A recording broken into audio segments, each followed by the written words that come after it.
ఈరోజు Sunday special వచ్చేసి నాటుకోడి పులుసు అనమాట. సో చాలా యమ్మీగా ఉంటుంది. అమ్మ వాళ్ళ ఇంట్లో నాటుకోళ్ళు ఉన్నాయి. సో అక్కడ నుంచి ఒక కోడి అయితే తీసుకొని వచ్చి ఇక్కడ కట్ చేపించి నీట్గా వాష్ చేసుకున్న తర్వాత కొంచెం ఆయిల్, పసుపు, ఉప్పు వేసి మంచిగా ఆవిగిల్లేస్తున్నా. సో 4 విజిల్స్ వచ్చేంత వరకు కుక్కర్లో వేసేస్తున్నా. మనకి పులుసు ఎంత కావాలో అంత వాటర్ ఇప్పుడే ఆవిగిల్లో వేసేసుకోవాలి. సో ఒక 4 విజిల్స్ వచ్చేంత వరకు హాఫ్ బాయిల్ చేసుకుంటా అనమాట. తర్వాత మసాలా అవన్నీ యాడ్ చేసుకుంటా. ఫుల్ వీడియో మన ఛానల్లో ఉంది, చెక్ చేసేయండి ఎవరైనా కావాలి అనుకుంటే. సో ఇక్కడ మసాలా వచ్చేసి చెక్క, లవంగ, రాతి పువ్వు, మరాఠీ మొగ్గ, ధనియాలు అన్నీ వేసి గరం మసాలా పట్టేశాను.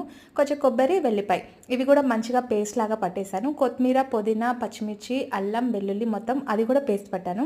సో తర్వాత ఇంకొక ప్యాన్లో సన్నగా చాప్ చేసుకున్న ఉల్లిపాయలు వేసుకొని మంచిగా గోల్డెన్ బ్రౌన్ వచ్చిన తర్వాత కొంచెం పసుపు, కారం, మీకు కారం ఎంత కావాలో అంత అడ్జస్ట్ చేసుకొని వేసుకోవడమే.